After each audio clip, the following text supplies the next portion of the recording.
On a beautiful day in Southern California, it's time for the most exciting words in motorsports. Gentlemen, start your engines.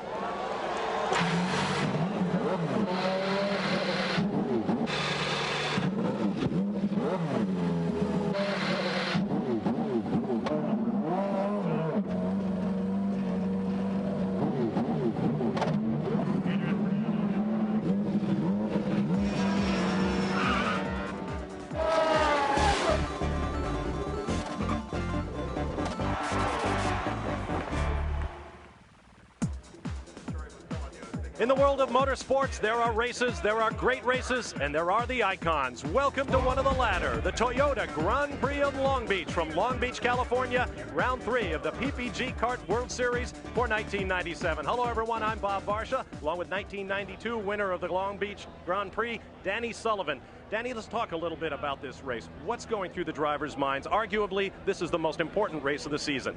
Well, my biggest fear as a driver was getting into that first turn down there. It's very wide. You come down about 185 miles an hour on that first lap. You're tempted to go for it, and I want to get through there without damaging the car, a nose, a wheel, something, because I got so much of the racing left to go. And as competitive as this field is, that is a very critical spot. We're going to see some action down there. No question about that. We've seen plenty of action already this weekend. Our pole sitter is Gilles de Ferran, but getting to that pole proved to be an odyssey for the Brazilians. Yesterday in practice, Walter Salles of Brazil was a slow car that Gilles de Ferran crashed into. Neither driver hurt. Let's get to the starting grid. It will be de Ferran on pole, starting alongside Alex ZANARDI, who's led both races of 97, but still looking for his first win. On row 2, Mauricio Gugelmin, who's finished all 3 races he's run here at Long Beach, and Scott Pruitt, last week's winner on the streets of Surfers Paradise, Australia. On row 3, a pair of teammates, Michael Andretti. His first career win came back here in 1986, alongside Roberto Moreno, subbing for the injured Christian Fittipaldi. Row 4, more teammates. Brian Herta, who outqualified his boss by 0.04 of a second, and Bobby Rahal, who's competed in every kart race at Long Beach, but he's never won. Row 5, Greg Moore, who finished a close second a week ago in Australia, and Jimmy VASSER, the defending Long Beach champion. On row 6, Paul Tracy. His first kart win came here in 1993, and Raul Boesel making his 10th Long Beach start.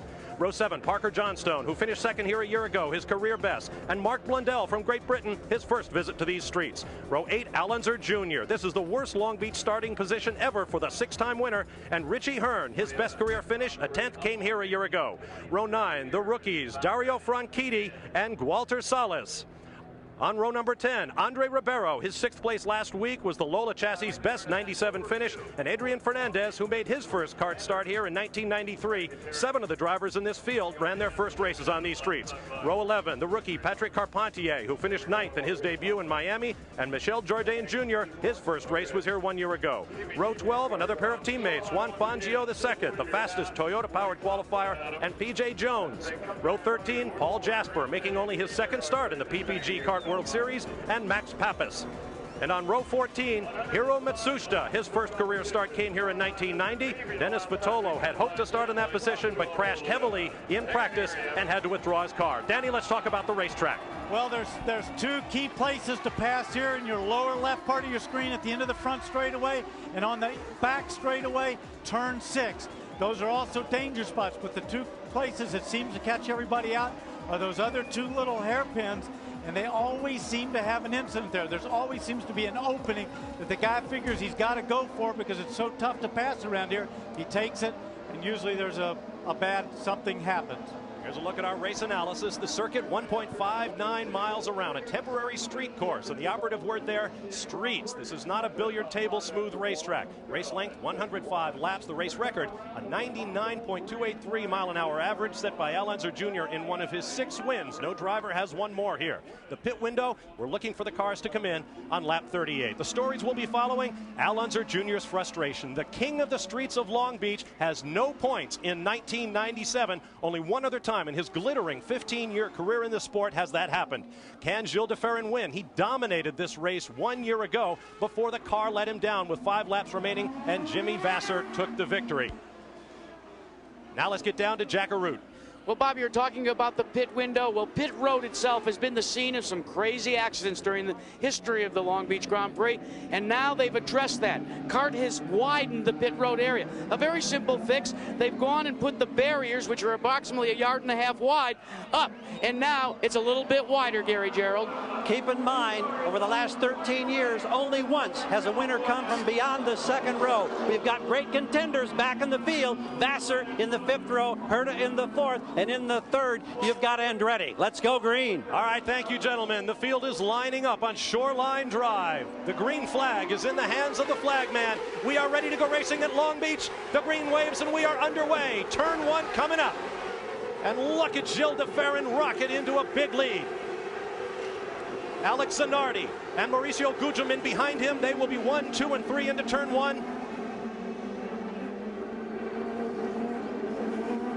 And it looks like the field will make it through cleanly. Boy, they're bunched up over there in turn 3. Look at that, Al. That was Paul Tracy, I think, almost touched the car in front of him.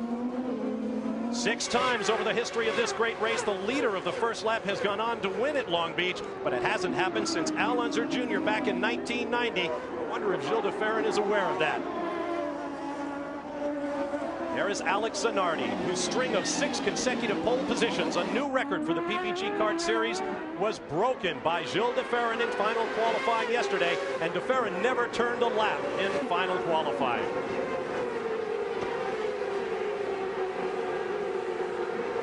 New pavement at this part of Shoreline Drive. There's Mauricio Gugelmin. There's Michael Andretti, who is making up time. Just behind him is last week's winner in Surfers Paradise Australia, Scott Pruitt. You ride with Michael.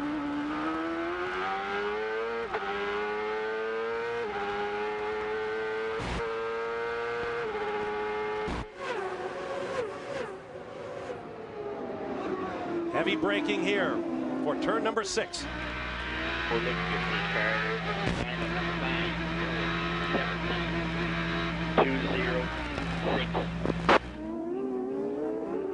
Listening to the communications between driver Scott Pruitt and crew chief Jim McGee. If you were with us a week ago in Australia, Jim McGee nearly jumped off the wall when 2 white flags were displayed before the checkers. Scott Pruitt came through to win. Well, that's so tough from a driver. You've seen a white flag. You got 1 lap to go. You're being very careful. You want to, conserve the car, do everything right. You just want to get in front of him for that. I mean, stay in front of him for that last lap. And then you come around, there's no checkered flag. You got to do it again. It's very tough on a driver. The running order: de Ferran, ZANARDI, Gugelmin, Andretti, Pruitt, HERTA, Rahal, Moore, VASSER, and Tracy, the top 10. Then Roberto Moreno, who dropped back badly in the first couple of laps. Raul Boesel, Mark Blundell, Parker Johnstone, Al Unser Jr. in 15th. Dario Franchitti, Richie Hearn is 17th. Walter Salas, Andre Rivero, Adrian Fernandez, Patrick Carpentier. What we're talking about, look at this field. They're all bunched up like that. That's showing how competitive it is. Again, how critical qualifying position really is. And that's why we'll be following the qualifying story. As Gary Gerald mentioned, the winner has come from the first 2 rows on every occasion but 1 here in Long Beach. There's Bobby Rahal. 4 runner-up finishes in this race.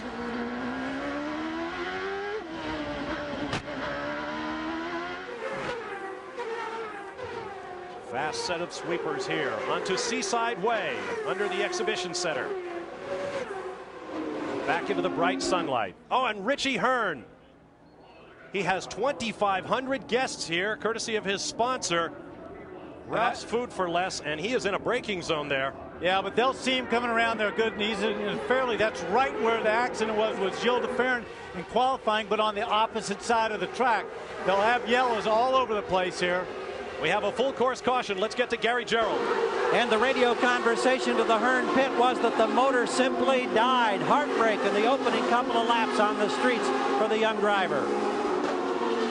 Heartbreak even more so because his first race and one of his greatest successes in this form of racing came just 1 year ago here in what is essentially his hometown. It appears Richie Hearn is finished. We'll take a timeout and be back with more live from Long Beach.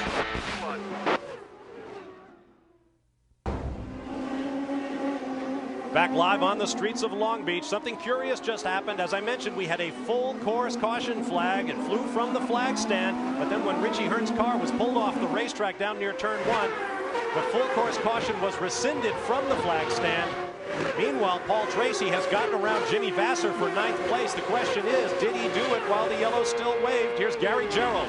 Well, the team down here backing Jimmy Vasser has made an inquiry to CART officials. They want to know what the situation was. They're waiting for an answer because they thought that perhaps it was an illegal pass. They're waiting for clarification. If we find out, we'll let you know immediately, obviously.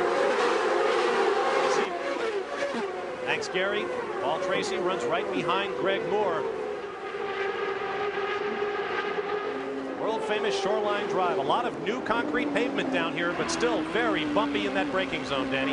Yes, they did it just into the braking zone. They put a new patch down, and where they joins the old pavement, looks like it's quite rough there. Concrete is not as smooth as you'd like on a racetrack.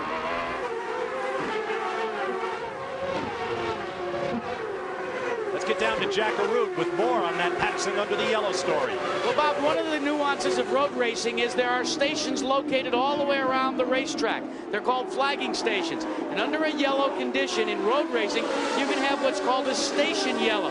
That's the position that Chuck Sprague and the crew from Penske teammate Paul Tracy are taking, that it was simply a station yellow. A waving yellow flag, even though it came from the flag stand, allows Paul Tracy to overtake as long as it was not in the yellow area. They say that's what he did. They don't intend to let Vasser back by. Well, I don't know about that, Jack, because when I was racing the yellow spot, it was a yellow spot, whether it was stationary or not. If there's a yellow flag out, you're not supposed to pass. It's only when you get past that area where there's a green again. Absolutely, Danny, and what they're insisting is that the pass took place after the display of the yellow. In other words, they were beyond the yellow station. Well, I guess we'll wait and hear from the officials on that one. As you can see, the field's still very tightly bunched. Gilles de Ferran still the leader over ZANARDI, Gugelmin, Andretti, Pruitt, HERTA, Rahal, Moore, Tracy, and Vasser, your top 10. The report from race control is they have not heard a protest, so things stand as they are. Look at the gap now between Scott Pruitt in 5th, Ryan HERTA in 6th.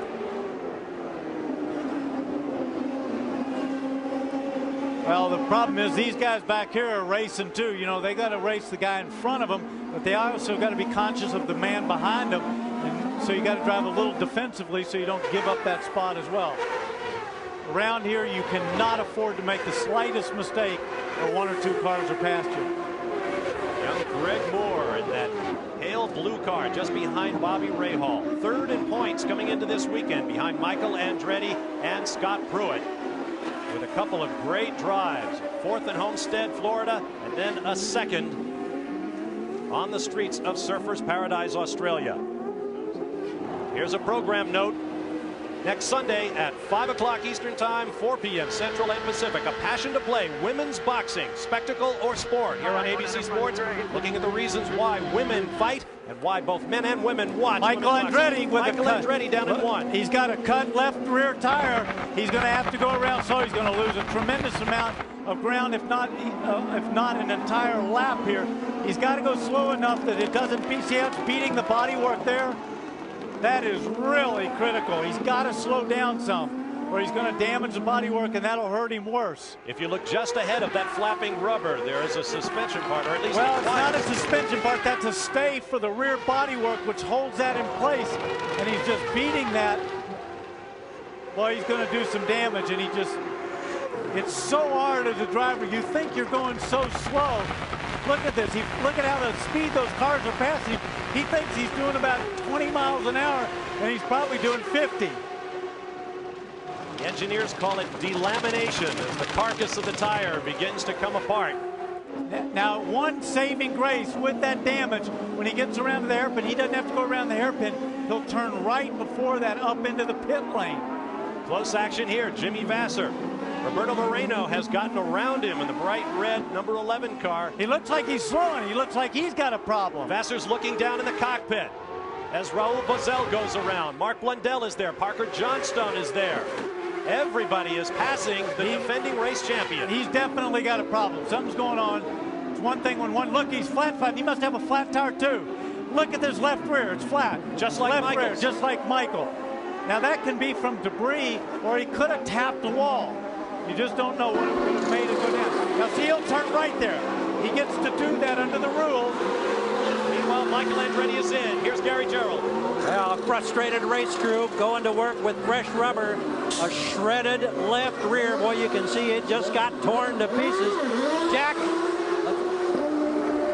And Gary, Jimmy VASSER has a similar problem.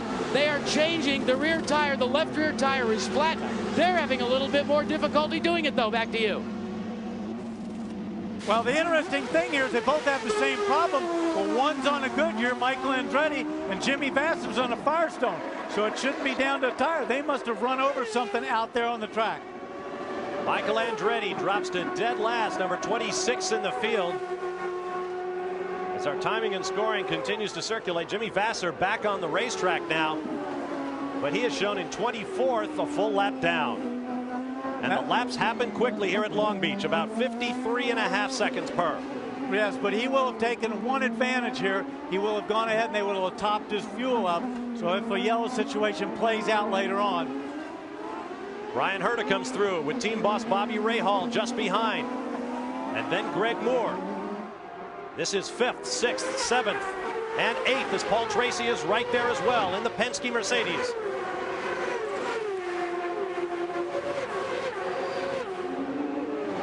Moore takes a look down the inside of Rahal. As a driver, I never understood why, when I was out there running the same line, racing with the same guy, why one car gets a flat tire and another one does not.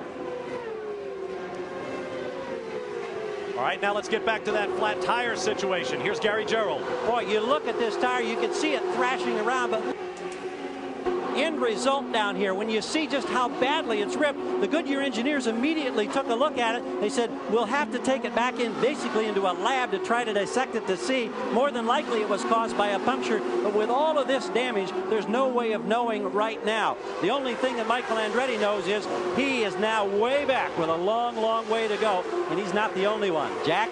Well, Gary, the Firestone engineers had a little bit easier time of discerning what happened to theirs. You can see the way it's all come apart. But see this area right here? Firestone engineers have determined that that's where the tire was cut by debris. The result was just totally coming apart, guys.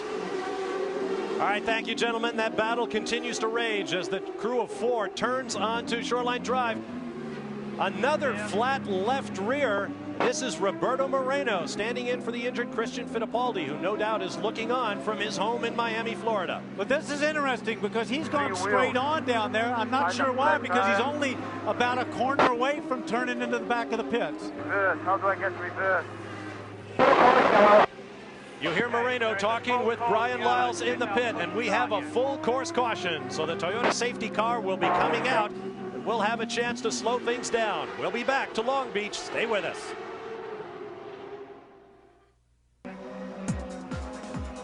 This is the machine of our race leader, Gilles de Ferran, who put the car on pole, but not without some problems along the way. Presently, he is the 3rd on the list of all-time lap leaders on the streets of Long Beach, California.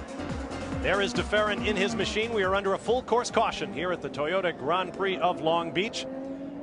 Great sports coming your way on ABC.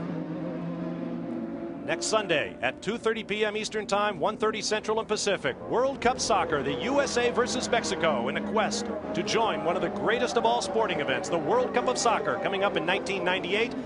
U.S. versus Mexico next Sunday, 2:30 p.m. Eastern, 1:30 Central and Pacific, here on ABC Sports.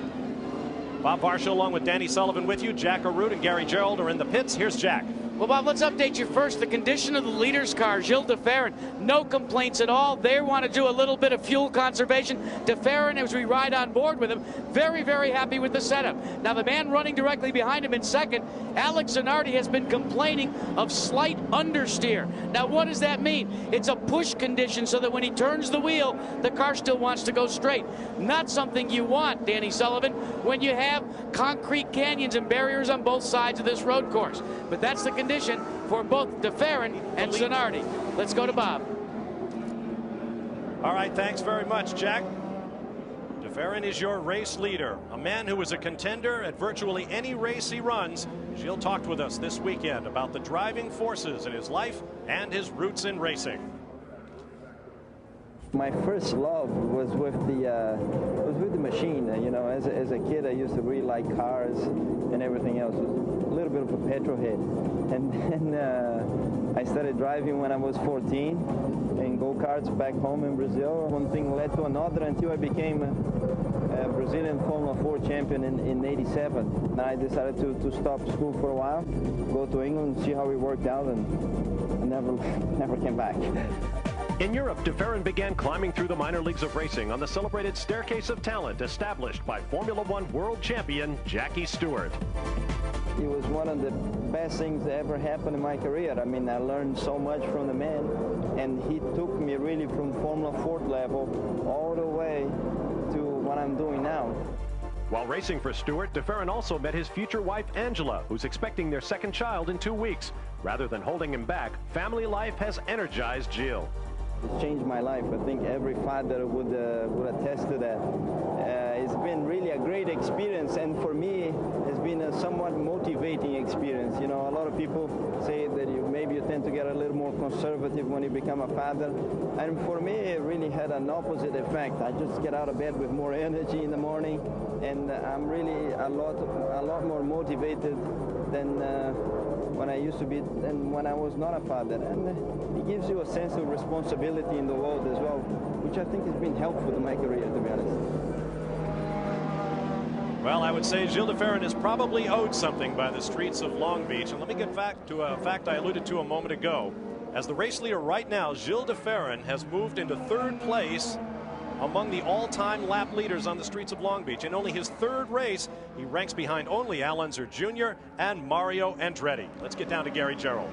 Further woes for Michael Andretti. It wasn't just a case of losing the time because of the shredded left rear tire. He also has radio problems. He cannot hear his crew on this side of the wall trying to talk to him. There's no communication link between them. The crew can hear Michael. So it's a frustrating day all the way around in the seat of car number 6. Meanwhile, they're trying to determine what happened to cause the failure on those left rears for both Marino, his teammate, and Andretti. Thus far, they haven't been able to pinpoint anything. You can't help but wonder, could it possibly relate to the Swift chassis? No solid indication of that, just speculation and a lot of unanswered questions.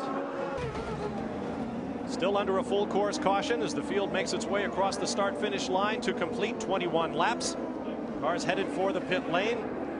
There is Derek Walker. It's been an interesting 3 races to start this season for that man. Let's get down to Jackaroo. Bob, Gilles FERRAN, as you alluded to last year, led a lot of these laps, and you even said maybe this track owes him one.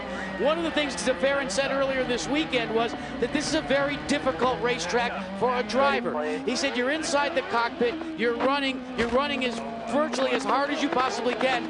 You think you've gone 200 miles. You look up, he says, and what your radio tells you is you've only gone 25 or 30. He says by the end of the day, you feel like you've been in a gang fight, and your gang didn't show up. Well, I would agree with you, Jack. This is a very physical track. You know, there's no place to rest here. It's a very quick lap. You're always working, and you've got those concrete walls right there as your barrier. Now, they've improved it by moving them back in some corners so you at least got some sight line. But it's a very physical track. Get ready. And it will change again next year. There is some construction going on in the Turn 1 area that will add a whole new dimension to this track. Something like Casino Square in Monaco. That'll be exciting to watch. The safety car is now off. Race leader Gilles FERRAN leads Alex ZANARDI and Mauricio Gugelmin off the corner onto Shoreline Drive. We're green once again.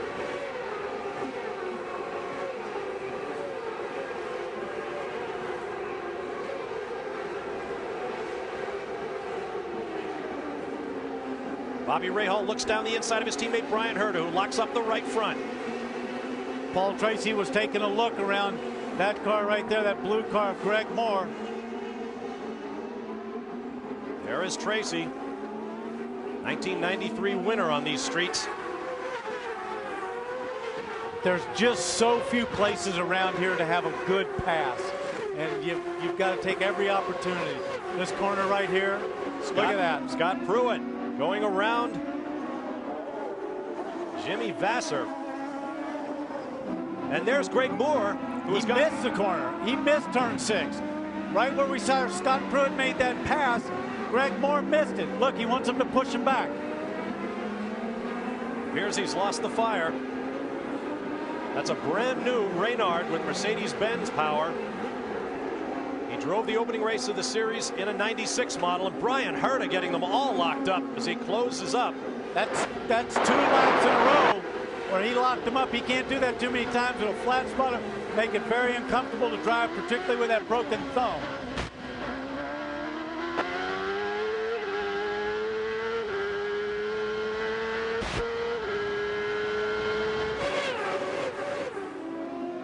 That is Vasser just ahead of Herta. Bobby Rahal just behind. It looks like Rahal might be slightly quicker, as you saw Greg Moore still parked down there in turn 3 and losing all kinds of places. Do you think that Bobby has a deal with Brian Herta if he comes alongside him to let him go? Is that a clean pass? Until they throw a full course. That's Bobby Rahal talking to Tim Cindrich, asking for a full course yellow. Full course yellow as opposed to the locals that Jack Arute spoke of earlier. I'll bet there's one deal that Bobby Rahal has with Brian Herta. If he does get alongside, don't hit him. I don't know if you let him by or not, but yeah, that's not the teammate that you really want to bump into and knock off course. Not when he's your boss as well.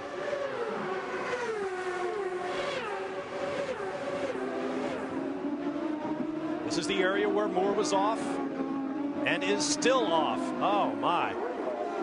The problem is he wants to get going out there, but the corner workers don't want to jump out there and probably are not allowed while the track is green to get out there and give him a push because they're going to be in a very dangerous situation. So they're waiting for the kart guys to come give him a tow. Up to 185, 190 miles an hour on Shoreline Drive. Danny Sullivan, you were talking about the need for Greg Moore to get a jump start. That's exactly what the crew is lobbying for down here with kart officials. The players' crew are saying, look, our guy is not wounded, he just needs to be bump started. But the kart official came back and said, until it's safe, we're not going over the wall. Well, Jack, you're right. He's in a really bad spot, but it looks like they're going full course now. They've got the yellows out all the way around because of Greg Moore. He's in a very dangerous spot. We've seen a lot of cars slide off there during the practice sessions. And now we have tires out all over the pit lane. Race leader Gilles de Ferran's in.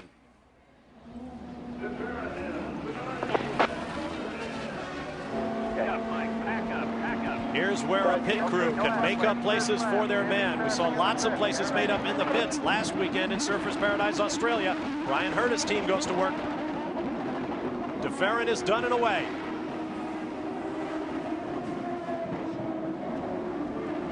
There's Alex Zanardi. Zanardi will beat De Ferran out. Let's go to Gary Gerald. Routine service for Alex Zanardi, and Chip Ganassi is going down the pit wall, high-fiving members of his crew. He loved the stop. He is very, very happy, congratulating all of his guys because they responded in splendid fashion. Part owner of the Pittsburgh Pirates baseball team, Chip Ganassi has reason to be proud of his men, but there's more pit stops to come. Down in turn 1, Paul Tracy and Paul Jasper. Tracy has the fire and can back out. Jasper looking for a push. He may be stalled. And he's also backed in just slightly into that tire wall, but he might not be able to get himself out of there. We're under full course yellow. Paul Tracy comes out of the pits. Jasper's on the racetrack. Paul can't make that turn because he's on new tires. Just touches him. That was unfortunate for Jasper, because he's the one that's suffering from that, and he was on the racetrack doing what he was supposed to do.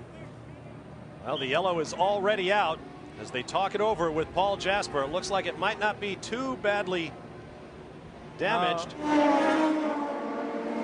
There's Paul Tracy at the top of your screen. The bright orange and white car. Raul Boesel shown as the race leader right now with Alex Zanardi second, Gilles de Ferran third. Boesel did not pit. We'll be back to Long Beach after these messages and a word from our ABC stations.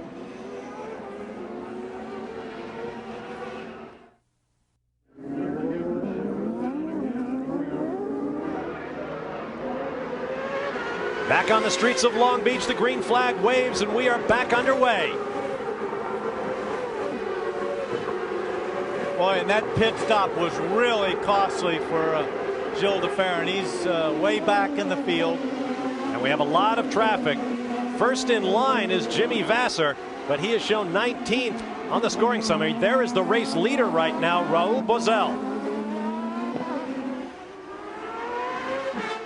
Working lap number 30 of 105 scheduled laps here in Long Beach. Rahal Boesel has had no luck at all in recent races on the PPG Kart World Series.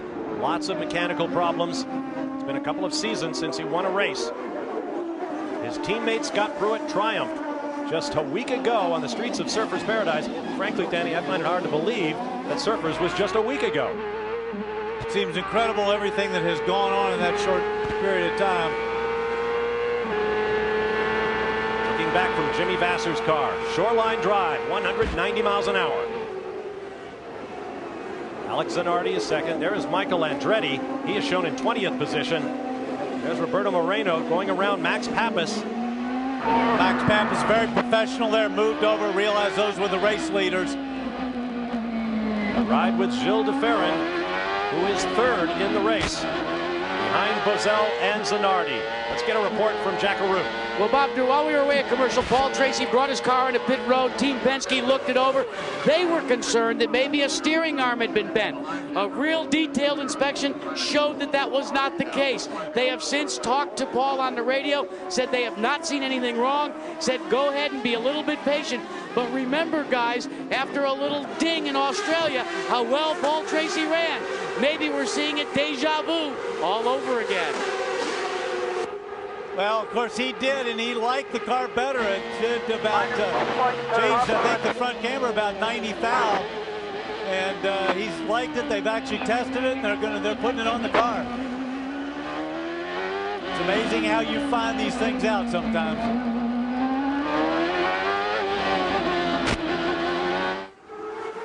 Gilles de Ferran lost a place to Alex Zanardi on the pit stop. Rahal Boesel did not pit during the first round of stops.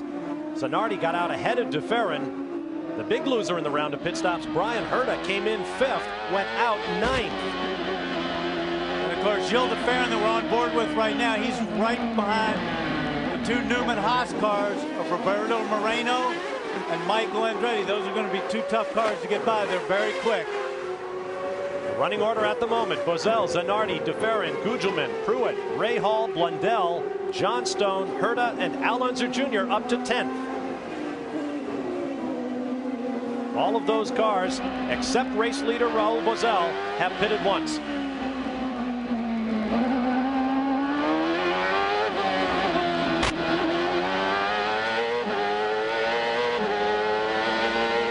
Difficult series of corners there, driving with one hand, shifting with the other. Here's Rahal Boesel, followed by Alex Zanardi, then Andretti and Moreno, and then the third place car of de Ferran.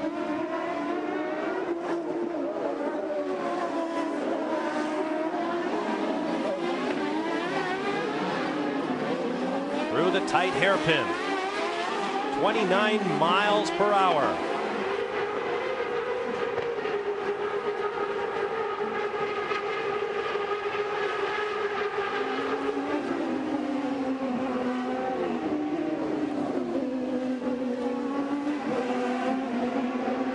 Turn 1 and 2 complex from high overhead. Take us around, Danny. Well, they're coming onto the back straightaway right there. A little series of a left-right onto that back straightaway. They get, believe it or not, as fast down in here almost as they do on the front straightaway. Just under 190 miles an hour. They're breaking here into a third gear corner, right-hander. Now they'll hug the wall and go around here. They have to lift a little bit, hug the wall again, brake right there, back in first gear. Power out of that hairpin, put the power down good onto the fastest part. That's a very important corner right there. You can put the power down, you're fast down this long straightaway that bends to the right. Incredibly quick down in here. Coming hard under braking, going from about 195 miles an hour to about 50. A right, a left, a short chute. Set themselves up for this right-hander. Little short acceleration, lift off, right-hander. Back out onto that back straightaway. Up through the sequential gearbox, pull back to go up a gear, push forward to go down a gear. No need to try to notch it into a specific gear path. 184 miles an hour top speed before hard braking for this 70-mile-an-hour complex. Remember one thing too, they do not use the clutch when they shift, and because of some of the electronics on these motors, they don't even take their foot off of the accelerator. They just pull back on the lever, and it's all done electronically. It's called shift without lift, and it saves a microsecond on each shift, and that can be as much as 2.5 minutes over the 105 laps here at Long Beach. Overhead, the Goodyear Blimp Eagle, based in Carson, California. Remarkable, the 72nd year that a Goodyear blimp has been flying over the world's top sporting events. Glad to have them with us. Here's a look at your standings. Boesel, ZANARDI, DeFerrin, Gugelmin, Pruitt, Rahal, Blundell, Johnstone, Herta, and Unser. Back on the streets of Long Beach, California, and Michael Andretti has his second flat tire on the left rear. That is amazing. I mean, they said that I can't believe that it's something to do with the Swiss chassis, but to get two on the same tire is unbelievable. I see his bodywork is all damaged there. And they're happening on the same part of the racetrack. It's on the Shoreline Drive straightaway once he gets past the pit in. Well, Bob, when you ever see the situation like this where a flat tire, a cut tire strikes a team and the same tire area, you begin to wonder, is it the tire itself? But remember, one of the things about temporary road courses is because of the concrete barriers all the way around, debris has no place to go. The smallest little sliver of carbon fiber can cut a tire. Unfortunately, by the time you get back to pit road, as was the case of Michael Andretti, it's very difficult to find out what cut the tire because it's literally destroyed. You're watching Mauricio Gugelmin from Brazil, the man with Formula One experience who has starred in the PPG Kart World Series. Right now he runs in 4th place, 8 seconds behind race leader Raul Boesel with 39 laps complete.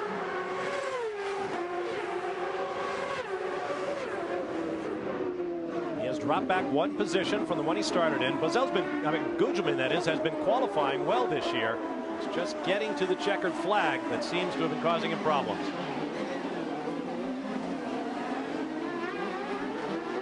Driving for the Pac West team that has boosted its technical strength over the last couple of seasons to become a force on tour.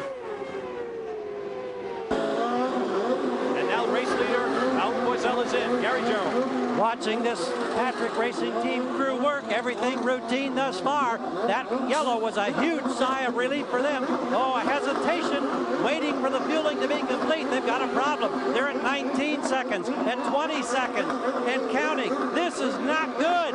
So the elation of a few moments ago, I don't know what the problem is. They tried to re-engage the fueling hose. There it clears. 32 seconds. And we've got a problem. Max Papis is trying to put out a fire in the back of his Reynard Toyota. See him dumping that water on there. Good job for him trying to save the car, have as little damage as you can. That's in a dangerous spot. We might have to go full course yellow for that one. And won't that affect Raul Boesel, who stopped that 1 lap prior to what might cause a full course yellow? Tough break for the Italian Papis, who has just set up residency just down the coast in Newport Beach, California.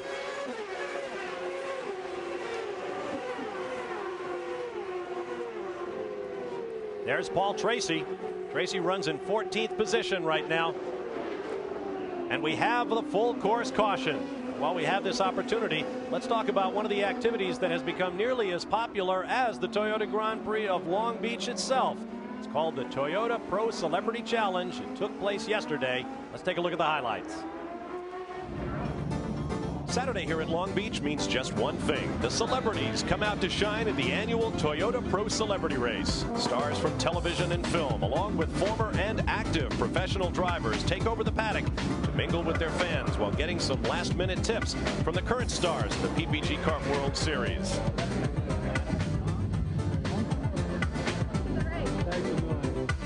As usual, the start of the race was action-packed as pole sitter Jason Bateman in the white car was overwhelmed by film star Sean Patrick Flannery before even reaching turn 1. As they approach the turn, Bateman tried to overtake fellow TV star Grant Show, and the result is Show and Bateman go into the wall while traffic behind dodges debris. Local LA weatherman Dallas Rain spun out but continued. After the restart, Tommy Kendall and Sir Jack Brabham battled back and forth for position, the pros having overtaken the celebrities. On the front straightaway, Kendall finally bumped Sir Jack, the three-time Formula One world champion, from behind. Brabham goes nose first into the wall, then does a wicked 360 in the middle of the track. The results, when all was said and done, Sean Patrick Flannery takes the checkered flag, while road racer Tommy Kendall wins the pro portion of the race. And in victory lane, as usual, there were smiles and hugs all around, and the traditional champagne attack. Boy, that new hairdo on Tommy Kendall is absolutely Southern California. But you saw that Tommy Kendall also had more experience with spraying that champagne. Absolutely. Here is a look from the back of Scott Pruitt's car. Winner just a week ago. Can he make it 2 in a row? That's a story that has yet to play out. We'll be back to Long Beach. Back live at the Toyota Grand Prix of Long Beach. Alex Zanardi leads while we're under caution. Michael Andretti back in 22nd position after a pair of flat tires on the left rear of his car. Jack Arute has more on that. And we've got Don Vera from Goodyear, an engineer. Don, what is the preliminary assessment of this situation? Well, we've looked at the tires, and so far what we can determine is that we had a quick air loss. That usually indicates that there is a puncture.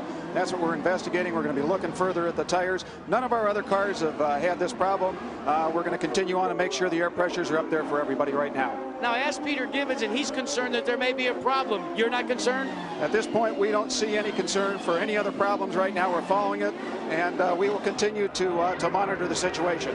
They're going to monitor. We're going back to green, guys. No question about it. And Alex Zanardi gets the benefit of having the slower car of Hiro Matsushita behind him and rockets away into the lead. Well, what he did was he took advantage there. Look, at Gilles de Ferran going down the inside. He's now up into second place on the track as well. But Zanardi just took advantage and took off at turn 6 and left everybody napping. You ride with Roberto Moreno, and notice that logo at the top, Get Well Christian. Christian Fittipaldi, who normally drives this car, you're told is resting comfortably in his home in Miami, Florida, after that incredible accident with Gilles de Ferran at Australia that left him with 3 breaks of his lower leg and some injuries to his left foot. There you see the logo.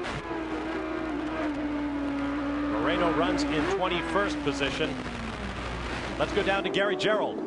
Just an update on the problems during that pit stop for Rahal Boycel. They engaged the fuel coupler with no problem, but for whatever reason, they couldn't pump fuel into the tank. That's why it took them some 32 seconds to complete that stop. They're trying to get it fixed, hoping that they don't have to worry about that on the next scheduled stop. Boy, you saw Maurizio Gugelmin right there come in. That red, white, and blue car right there on your screen.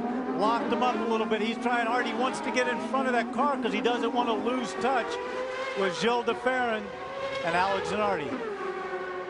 Roberto Moreno, even though he is 2 laps down, is clearly running just as fast as de Ferran ahead in second place and Gugelmin behind him in third.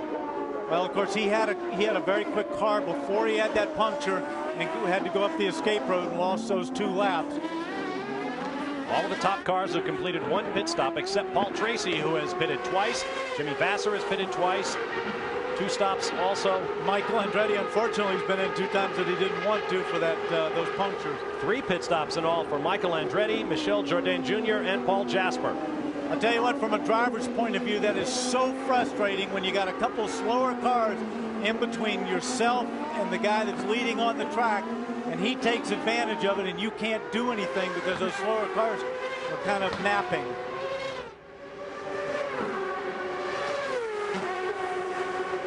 There's Zanardi, the race leader. The 11th race in a row that Zanardi has led, but de Ferran and the cars behind him are clearly closing up on him.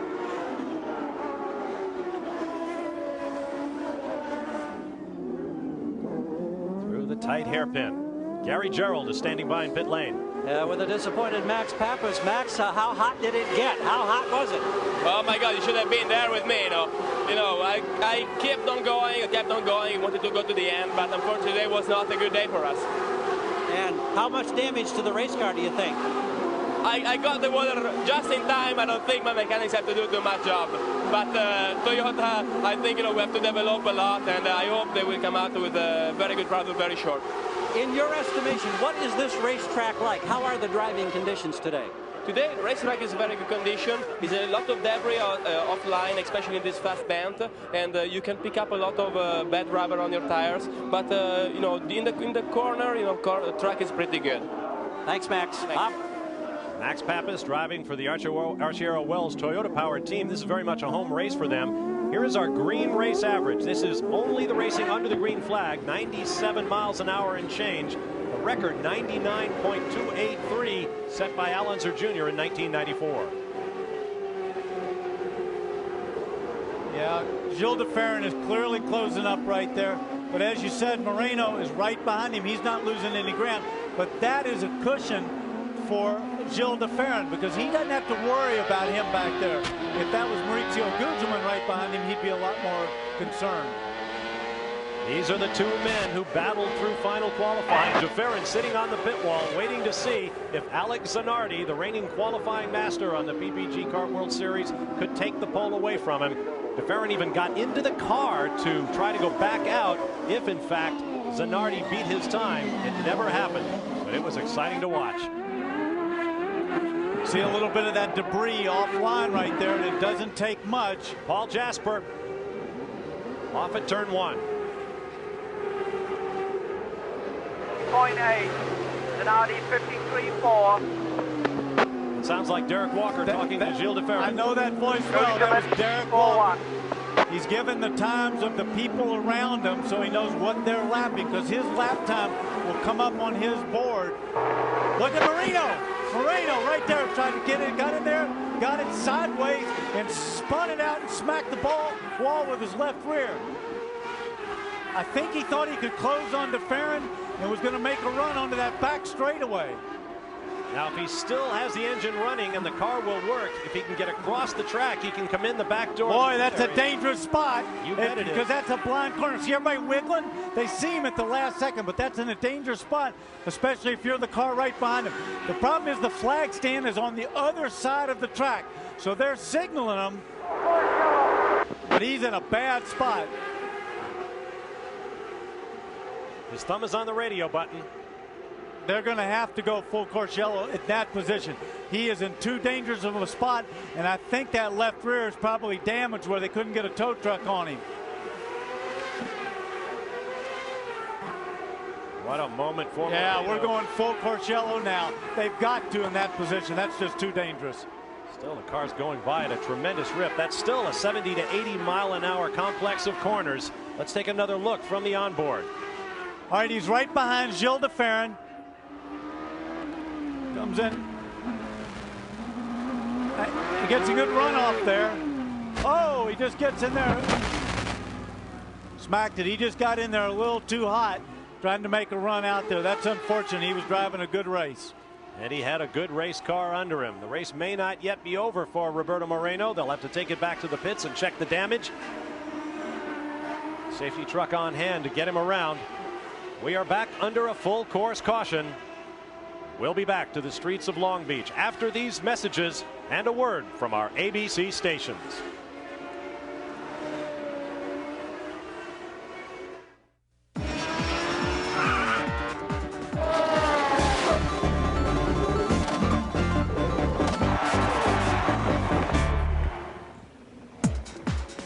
Back live at the Toyota Grand Prix of Long Beach. We are under a full course caution after Roberto Moreno, sitting in for the injured Christian Fittipaldi, hit the wall in his Newman Haas Swift. And we're privileged to have on the telephone with us now Christian Fittipaldi, sitting at home in Miami, Florida, watching the race with us here on ABC Sports. Christian, Bob Varsha, how are you feeling? I'm feeling pretty good, Bob. Obviously, I'm very upset that I can't be a part of the race, but the accident could have gone a lot worse in surfers, and I'm happy in that sense. And hopefully in a couple of weeks I'll be back in the car again. Well, Christian, this is Danny Sullivan. I hope you don't mind seeing your car go away on a hook like that. And it was a small accident, but it's been a tough weekend for the Newman Haas team, and I know you wish you were here. How do you feel? How does your leg actually feel? The problem is, Danny, that I broke my leg in 3 different places, and I broke my foot. So it's very hard for me to wander around my house. I have to stay pretty quiet because I can't really step on the floor because I have my right leg broken and I have my left foot broken. And hopefully the left foot is going to be okay in about a week and a half. And then I can move a little bit better. And have they given you some kind of a time frame of when you can start doing some rehabilitation or doing anything? Rehabilitation, hopefully, Dr. Steve Olby, which is right here next to me, is going to let me jump in the swimming pool in about 2 or 3 days, and then I can start working very, very hard. And to get back in the car, I think it's going to be in between 8 to 12 weeks. Well, we certainly wish you luck, and of course you're in great hands with Dr. Olby, and please give him our regards, and we hope you get back soon. You know, the series misses you, and I'm glad that everything worked out okay, especially after seeing that accident. Well, thank you very much, and as you said, I'm also very, very happy that everything worked really well. It could have been a lot worse for me. Thanks very much, Christian. We wish you well. Now, we should also point out that Hart's chief steward, Dennis Swan, remained in Australia. In fact, remains there at this point, having some medical problems taken care of. Dennis, we're thinking about you too. We wish you get home soon and get well very soon indeed. Field beginning to bunch up. We expect a green flag shortly. Here's the incident that brought out the yellows. As Roberto Moreno comes, there's the first car. ZANARDI, FERRAN, and Roberto Moreno right behind him got sideways, lost control of it. This is on the in-car. He's coming up to the corner. He comes in here. He's very close to the wall. He might have tapped that wall, got him a little sideways, and around the streets of Long Beach, that's all it takes. Now we're coming up this restart. ZANARDI does another good restart, but I don't think he got as big a start as he'd like on Gilles de Ferran. ZANARDI is absolute magic coming out of that hairpin. But de Ferran is right there. We'll see if he can close up just again, as he did on the previous restart. Behind de Ferran, Mauricio Gugelmin is 3rd, Scott Pruitt 4th, Bobby Rahal 5th, Mark Blundell is 6th, Parker Johnstone up to 7th, followed by Brian Herta, Alan Zur Jr. now in 9th, and Dario Franchitti, the young rookie from Scotland, runs in the 10th spot. He leads the rookie standings as we come into this 3rd event of the season, tied with Patrick Carpentier. Carpentier runs 14th right now. Despite that yellow flag, none of the top cars did any pit work, with the exception of Michael Andretti, who has a top car, but now runs in 20th place. 4 pit stops on the day thus far, and 2 laps down to the leader. Guys, one of the reasons why none of the top leaders did any pit work, remember at the top of the show, one of our stories, qualifying so very important. Why? Because of track position. The top teams, even though they like to take advantage of the caution, don't want to give up track position, so they'll run the string as far as they can before they make their final stop. 4 cars. That is correct. Thank you. At the other end of the pit, Jack, interesting gamble taken by Jimmy Vasser, the target team. They elected to come in and stop. They figured they had nothing to lose at this point. They're hoping that they're going to lean down with the fuel mapping. They've got to go 50 laps to make it to the end, which would be a huge undertaking, but they're gambling they can do it while all of the leaders will have to make a second stop. So the dice have been rolled by Ganassi for one of his cars. Now there's Walter Salles, the young Brazilian rookie who was involved in yesterday's practice crash with Gilles de Ferran. An astonishing wreck. He too appears to have stalled the car. That's in turn 1. Well, he is just off of the corner. See the skid marks going right in there where he's trying to stop, so he's obviously braking in there very deep. Got a report from one of the corner stations. He might have been assisted into that position. While up front, buffeted by the washboard surface of these streets in Long Beach, Alex Zanardi, with Gilles de Ferran definitely closing up. The top 2 cars are identical in terms of chassis and engines. Both are Reynard Hondas. The difference is tires. De Ferran on Goodyear, Zanardi, the race leader, on Firestones.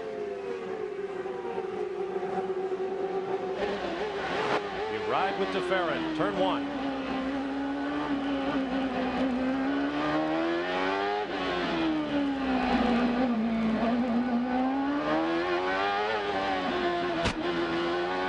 Seems to be very smooth through that section. Not a lot of effort there, not a lot of understeer in the car. Puts down the power well. Rocketing up Seaside Way past Linden Avenue. Once a part of this course when it was a Formula One race. Home of the famous Linden Leap off of Ocean Boulevard. Heavy braking for the hairpin. Now he lost a little bit right there. It's like he went in and he had to hold it for a second. For ZANARDI, lost a little bit of ground. ZANARDI seemed to put the power down better coming out. 53.6 ZANARDI, 53.9 Guderman. That was the voice of Derek Walker once again, giving ZANARDI and Guderman's lap times. Now, moments ago, there was a problem involving Dario Franchitti on the left and Alonso Jr. on the right down in turn 6. Franchitti on the right, looked like his hands came right off the steering wheel, sliding it sideways. Paul Tracy just behind. Seems to me Alonso Jr. has been there before. I think it was back in 1992 that Jr. came down to that same corner with somebody close behind him. Seems to me I remember that incident myself, but there was one difference. There was a wall there, and you saw where Dario could go. Well, let's go back to 1992 down there in turn number 6. Car number 3 was the Gallus of Alonso Jr. Coming up fast from behind, Danny Sullivan. Jr., the race leader, spins out. Danny Sullivan went on to win the race and had folks talking about that incident for weeks afterward. Well, it looks like we're still talking about it. And, yeah, it was one of those racing moments, I guess, that I benefited from and Al did not. That would have been his 5th consecutive win there, too. But, well, he has gotten his share here, hasn't he? He has. Now you see Unser Jr. in 9th place, right behind Brian Herta. Dario Franchitti lost some positions, dropped back to 12th. There you see the top 12 with Franchitti bringing up the rear. We'll be back with more live from Long Beach.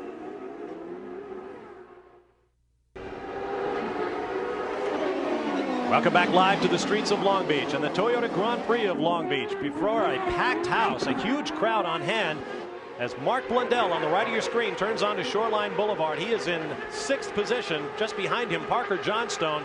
And they have been nose to tail for the last couple of laps through turns 1 and 2. Here comes Brian Herta from 8th place.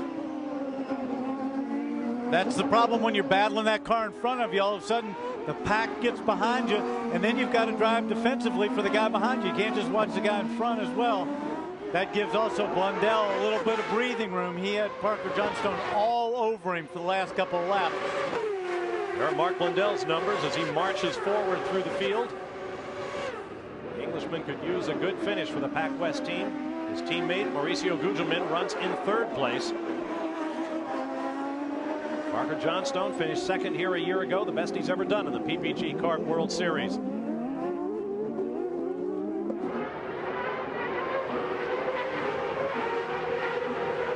Past the marina. Now let's update you on some of the stories we promised to follow at the top of the show. Alonso Jr.'s frustration, the 6-time winner, started 15th, got up to 9th, but just pitted, and back to 16th goes Little Al. Can Gilles de Ferran win? He started on pole, currently runs 2nd. And Daniel, let's talk about the importance of qualifying. Our top 4 qualifiers, de Ferran, ZANARDI, Gugelmin, and Pruitt, run 2nd, 1st, 3rd, and 4th. Well, it just goes to show you, wherever you qualify, that's the pack you're probably going to run with. Look at this. Oh, he's trying the outside. That green and white car is Parker Johnstone trying to get around Mark Blundell. But the qualifying is so critical because as you're seeing throughout this field, everybody's racing nose to tail. And that's probably how they qualified. They're in this bunch, and they just can't get by the car, even if they've got a quicker car. Pit stop for Mauricio Gugelmin, who came in 3rd place. I suppose that's another thing about having to make green flag pit stops when everyone is so competitive. You lose a lot of places in the pits. Well, you do, but if it stays green, everybody loses that, and it'll readjust itself, you hope, if you have a good stop. But qualifying, as we said earlier, The winner in this race, all except for one time, has come from the top 2 rows, the top 4. And the one guy that was out was Michael Andretti, who won it from 7. So that wasn't very far back. Of course, yellow flags are a part of racing on temporary circuits with the concrete walls right there at the edge of the racetrack. Nowhere to go except for turns 1 and 6 if you have a problem. One thing you see is you can be fast and you can catch that car, but catching him and passing him are 2 different things. There is Johnstone, once one of the most talented young musicians in the city of Oakland, a member of the Youth Symphony, where he was the first chair in trumpet, and embarked on a long career of racing sedans and sports cars before getting a break in the PPG Kart World Series, and he is making the most of it.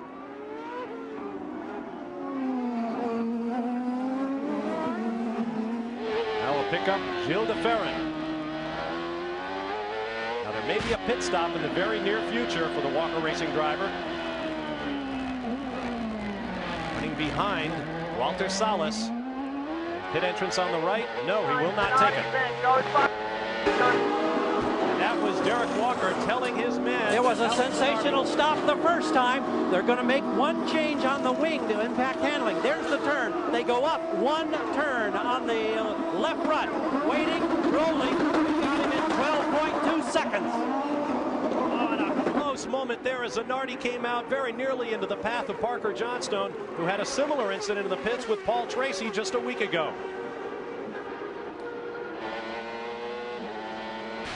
And however, with de Ferran once again, we expect he may stop this time by. He has gotten around Walter Salas. Pit this time, pit to clear, pit to clear. Derrick Walker tells him time to come in. And he said the pits are clear. I wonder if they waved it off because they saw ZANARDI in the pit entrance. Wide open, right on the money. You're doing great. Derrick doing that. I've heard that voice for so many years. Jackaroo. Guys, this is the time when you would think a driver gets to rest. No front wing. You heard that radio call. That means they don't want an adjustment on the front wing. In the meantime, it's a nominal stop, taking out as much fuel as possible. In 16 seconds, he's away. Very good stop. No question about it. You heard the rev limiter as he brought it up to maximum revs at the 60-mile-an-hour pit lane speed limit. Gilles de Ferran on his way back out. There's Walter Salas coming out just ahead of him again. Bobby Rahal has also pitted, stalled briefly. That was not a good stop for Rahal, the 4-time runner-up here at the Toyota Grand Prix of Long Beach. We'll be back with more live. Stand by.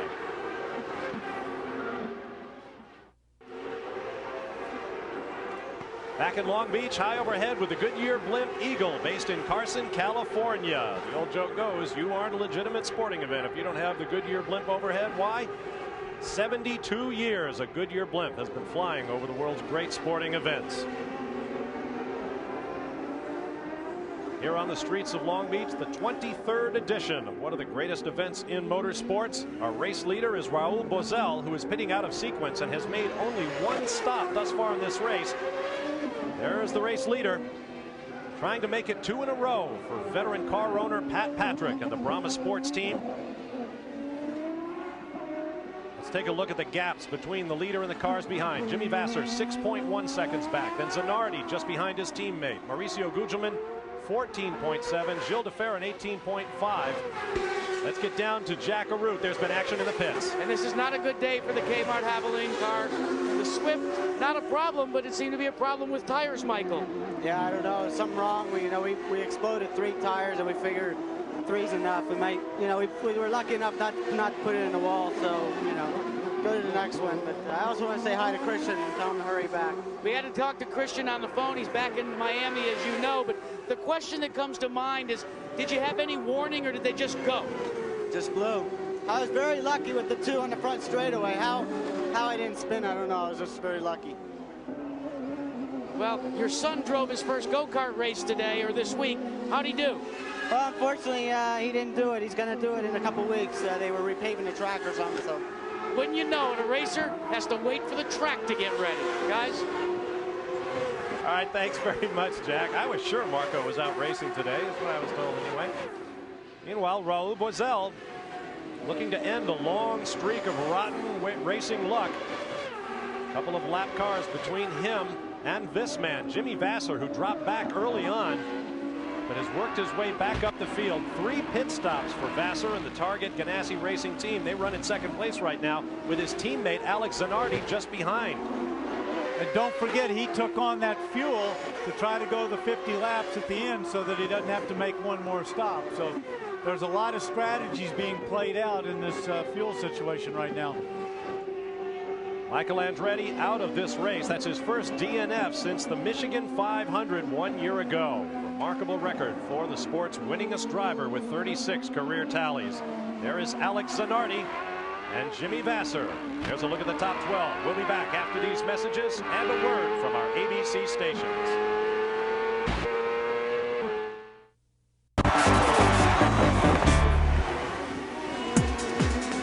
Back live in Long Beach, the Toyota Grand Prix of Long Beach. Bob Varsha, Danny Sullivan with you. Jack Arute, Gary Gerald in the pit lane. 79 laps complete, working lap number 80 of 105. There is Paul Tracy with teammate Al Unser Jr., the 6-time winner here in Long Beach. Just behind him, they run 7th and 8th.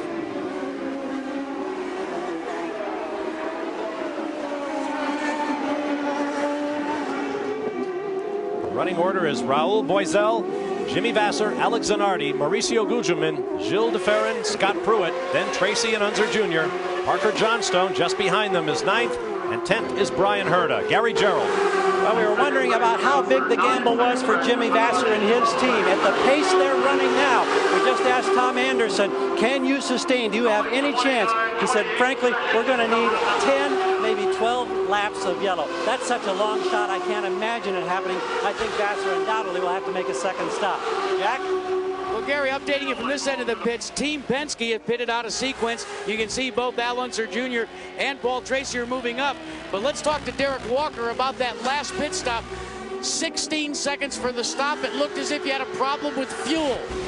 Yeah, we do seem to. We're not quite sure why, but it took quite a long time to get that fuel in, and obviously that's what hurt us. Now, obviously you have enough to go the distance, but can you turn it up wide enough to try and overtake? We're beginning to do that now. It's going to be a job because obviously there's quite a long way to go, but we're giving it a try for sure. Guys, you always know they use that cliche won and lost on pit road. Well, consider this fact. When you're turning at about 160, 170 miles an hour, if you lose a second on pit road, you lose about 70 yards out on the racetrack. Thank you, gentlemen. Gilles de Ferran, presently shown in 5th position, goes around Paul Jasper, who's had a couple of excursions into the tires down in turn 1. There's one other problem, Jack, as you mentioned, you know, you can go fast, and Gilles de Ferran might close up right now on Mauricio Gugelmin, but he's still got to be able to find a way to get past him. And passing around here is tough at best. Race leader Rahal Boisel goes out of your picture, as does Jimmy Vasser, Alex ZANARDI, Mauricio Gugelmin goes through. There is de Ferran and Jasper. Look at all the rubble off the line, that tire rubber. That is rubber. Of course, you're coming through those corners quick, and there's a lot of scrub going on there. Slower cars ahead of Paul Tracy, Al Unser Jr., and Parker Johnstone. Bob, let's update you on Mauricio Gugelmin. We checked in with his crew, and they say that they are good to go the rest of the distance. Gugelmin will not have to conserve fuel. They've been playing it a little close to the vest, but now, using his nickname, Big Mo has been told, go, go, go. Leader is in the pits. Paul Tracy going around Walter Salas. Gary Gerald. Remember, they had a problem with the connection in the fuel hose earlier. They couldn't get fuel in. This time it looks like it's going smoothly for Rahal Boisel. They pull away, still on the jacks, and rolling 12.4 seconds. That's a great stop compared to their first adventure.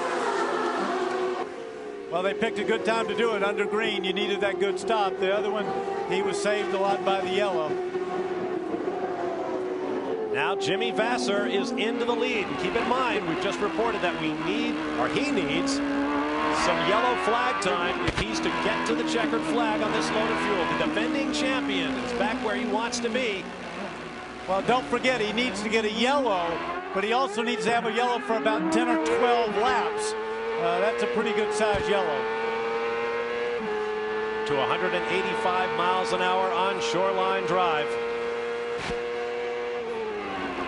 Here's a program note. We've got great boxing coming your way on ABC's Wide World of Sport. 2 great bouts on the Valvoline Professional Boxing Series, including a 10-round heavyweight fight between undefeated Michael Grant and Lionel Butler, and a 10-round women's bout featuring Yvonne Trevino and Brenda Rouse. And on Wide World of Sport Classic, we'll take a look back to 1964, the All-American Soapbox Derby, coming your way Saturday on ABC's Wide World of Sports.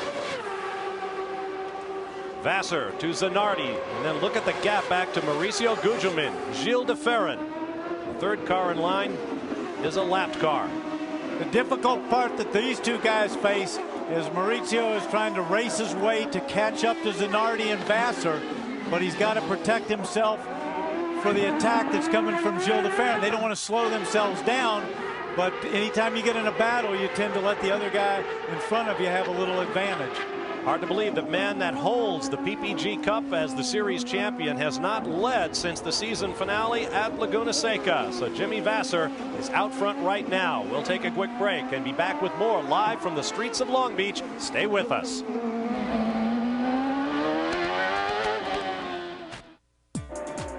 2 weeks from now, the PPG Kart World Series will visit the short oval, Nazareth Speedway in the Pennsylvania Hills, where last year Paul Tracy had pit problems. Michael Andretti came into the race looking for his first race of the year, and on his hometown track, he got one. The Bosch Sparkplug Grand Prix from Nazareth coming your way April 27th, 2 p.m. Eastern Time. Jimmy Vasser waving from his race-leading REYNARD Honda.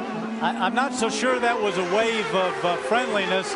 He might have been waving to the flag marshals to put some flags out here and let them know. I mean, he's trying his hardest, and he's got a teammate, ZANARDI, behind him. He's trying to stretch as much ground as he can, because if he has to make that stop for a splash of fuel, he doesn't want to lose a lot of ground. Here's a look at our race summary with less than 20 laps remaining. Vasser in the lead, averaging under green 101 miles an hour, 4 leaders, 5 changes, 4 caution flags for 19 laps. Cars out of the race. Richie Hearn, Juan Fangio for Dan Gurney stable. Congratulations to racing legend Dan Gurney on his 66th birthday today. Also out of the race, Max Papis, Roberto Moreno, Greg Moore, and Michael Andretti. And Michael Andretti is the points leader coming into this race, so the points could take a beating. Andretti is out. 2nd place in points, Scott Pruitt runs 5th. Greg Moore, 3rd in points, is out of the race. Alex ZANARDI is 2nd. Paul Tracy is 6th. Jimmy Vasser leads. Gilles de Ferran is 4th. So the championship standing will be shuffled today in Long Beach. Patrick Carpentier with the race leader just behind him. Jack Arute. Bob, start counting down for your leader, Jimmy Vasser. I just spoke to Tom Anderson, asked him if things looked any better. Remember, Gary Gerald reported that Vasser would need about 10 laps of yellow. He said, if we don't get it soon, we'll have to come in within 4 laps to take on fuel. So the ticking time bomb has started here in the Vasser pit. Vasser goes by Patrick Carpentier, tied for the lead in the rookie standings with Dario Franchitti, who runs 14th. Carpentier is 16th. Neither man in a points position right now. So Jimmy Vasser has the lead. Remember, Alex ZANARDI just behind him there and closing. Appears to have all the fuel he needs. Well, Alex got a break in traffic, and then Carpentier moved over for him, which had to have frustrated Jimmy a little bit. Looking back from Jimmy Vasser's car at his teammate.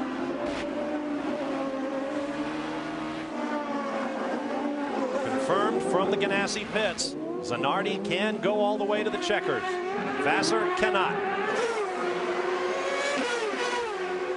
Coming up behind Andre Ribeiro, a winner in PPG Kart World Series competition.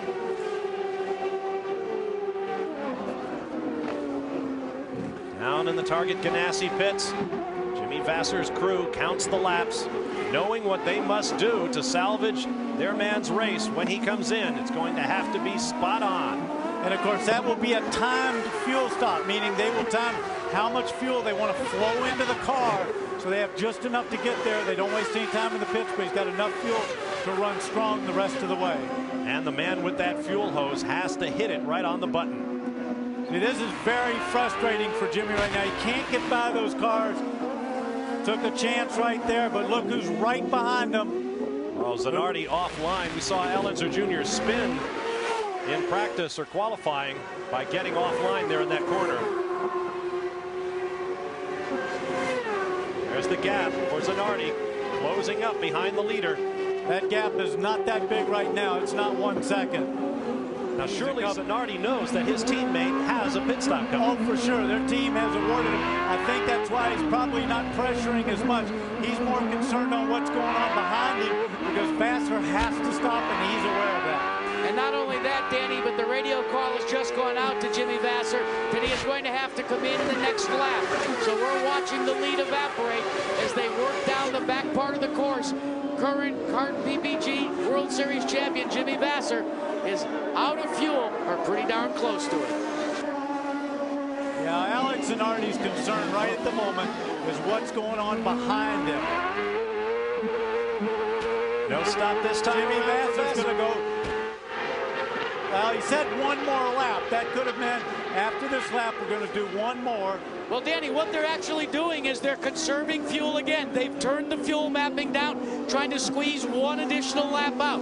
Remember, Tom Anderson said it's a countdown right now. They're still looking for a full course yellow or a yellow of any kind to try and slow the pace. Well, and of course, who this is affecting a little bit, Jack, is that man Alex ZANARDI, because I believe, oh, look at this, the FERRAN has gone off.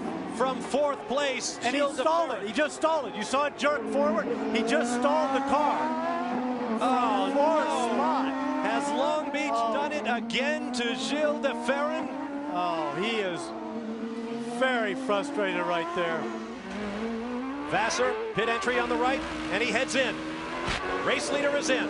And he is in the first spot. So he has to get on the binders quick, hit the mark. They have a little bit of trouble adding the fuel. They haven't gotten it in yet. That took 2 additional seconds. Waiting for the fuel to come back. He's off and away in 8.4 seconds. It should have been about 4.4. That's right. It cost him about 4 seconds there. 4 seconds on this track with the traffic out there is going to be a big problem. VASSER drops down the leaderboard, but there is Gilles de Ferran, who was in 4th place when Long Beach jumped up and bit him once again.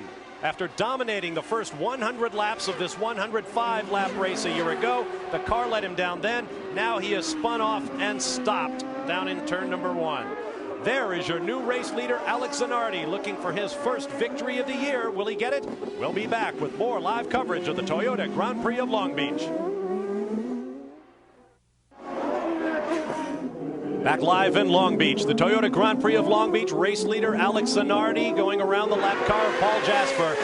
7 laps to go, this time across the start-finish line for ZANARDI, looking for his first victory of the season.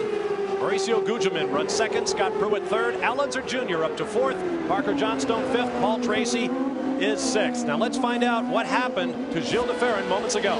Into the front straightaway, in there deep. Whoa, locks up a tire. Oh, and smacks the tire wall, knocks his wing and his suspension off on the left front. Let's get down to Gary Gerald into Ferran's pit. Derek Walker, what did your driver tell you on the radio? Well, not really much, Gary. He just radioed in and said we're in the tire wall, and that was about all we got.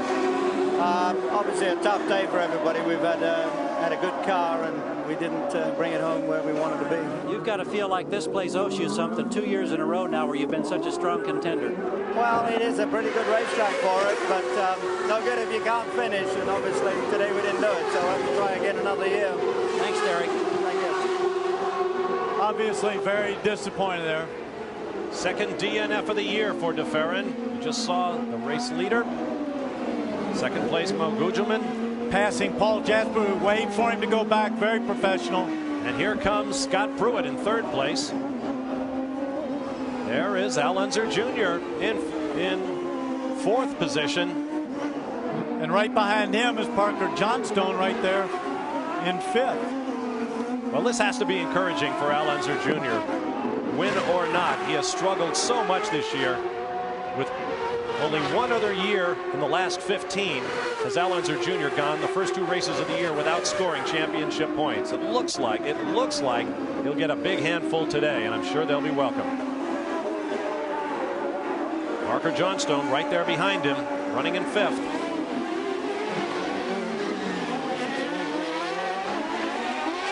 100 laps complete for race leader Alex Zanardi. 5 laps to go.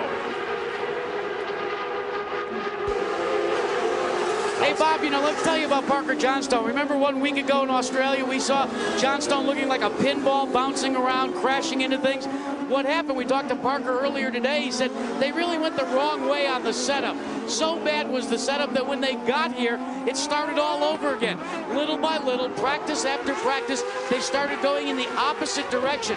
And Danny Sullivan, you had a chance to talk to him. He was very excited about his prospects going into the race. He said it's been a tough week, but we think we've learned where we went wrong in Australia. Well, he did, and he's very excited, particularly when you find it on race morning. In that final warm-up, at least it gives you, you know, a good outlook for the race, and he's obviously trying to make something happen right here. He's all over Al Unser Jr. Al Unser Jr.'s frustration as you look at Parker Johnstone. Jr.'s frustration has just been dripping this weekend. He has had such a hard time. He said we threw everything into qualifying. We had no race set up going in. Obviously, overnight, they found one. Paper debris from Gilles de Ferran's accident still litters turn 2.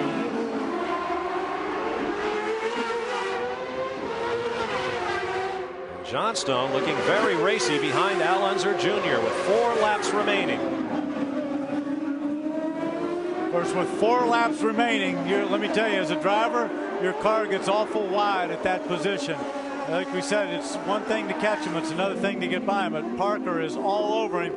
He struggled a little bit to get by Blundell. He tried inside, outside. I think he's going to have his hands full here with little Al. He's got, you know, that close to the checkered flag. You get awful tough. 3 laps to go. Jimmy Vasser currently shown in 9th after that splash and go pit stop. Slower traffic up ahead now. And that can dictate a lot there. Paul Jasper just ahead of Al Unser Jr. Jasper running 19th, 6 laps off the lead. Jasper gets out of the way. Parker's got a run on him down this back straightaway, so he's going to have to go to the outside. Been in that position with little Al myself. At that very corner. Johnstone having the best run of the season with his new team, Barry Green's outfit, that took Jacques Villeneuve to the PPG Car World Series Championship just a couple of seasons ago. Understand Jacques Villeneuve won the Formula One Grand Prix of Argentina today. Congratulations to him. Walter Salas pulling off with a flat left rear tire. Fortunately, he got it off the track. 2 laps to go. P.J. Jones and Dan Gurney's All-American Racers Eagle Toyota just ahead. Excuse me, Reynard Toyota. We expect the Eagle later on this year. Just connect the names. Look at this. Parker has really came out of there quick. Slid it out of there. Got up alongside. Oh, PJ, where do you go?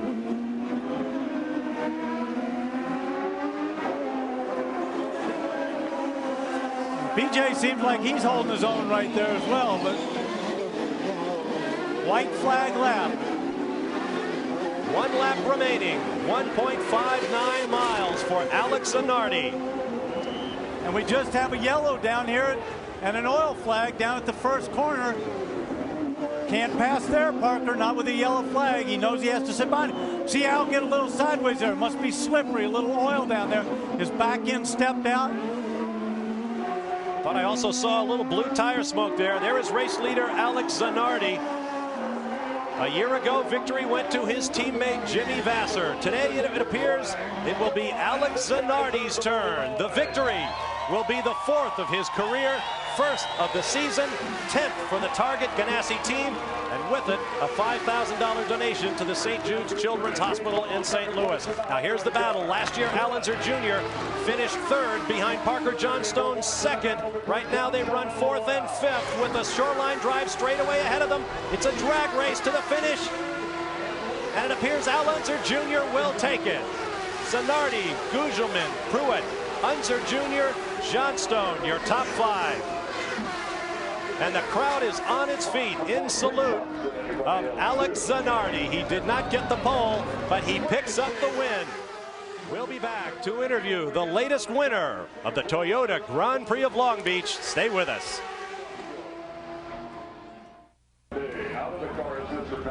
Back high above Long Beach after a dramatic and exciting finish to round 3 of the PPG Kart World Series for 1997. Alex ZANARDI has taken a lap of honor. And why not? In honor of his first victory of the 1997 season. Here are the unofficial results. ZANARDI, first win for Honda. Mauricio Gugelmin finishes second. Scott Pruitt third, the winner a week ago in Surfers Paradise. Al Unser Jr. comes through for fourth. There you see 7th through 12th. Dario Franchitti, highest finishing rookie in the series, and he will take the lead in the rookie standings. All in all, a great finish, Danny Sullivan. Well, it was exciting all day long, and you never knew who was going to end up where. It was fabulous. Jack? Well, as Alex ZANARDI pulls into victory lane, Chip Ganassi, you are 3 points behind in the lead now. Tell you what, Jack, couldn't have been a better day. ZANARDI did a great job up front. Target Car did a good job. $5,000 for St. Jude's Hospital. We're pumped up. We're 3 points out of the lead. A big day for Alex ZANARDI trying to make his way to victory lane. A donut at the end. We're going to go forward here and see if we can get a word with him right here. Alex, we're running out of time.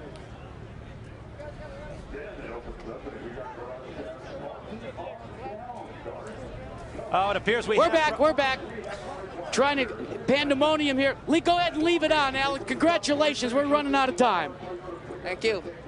Tell us about the donut after the checkered flag. You did a donut down there in turn 1. What was that all about?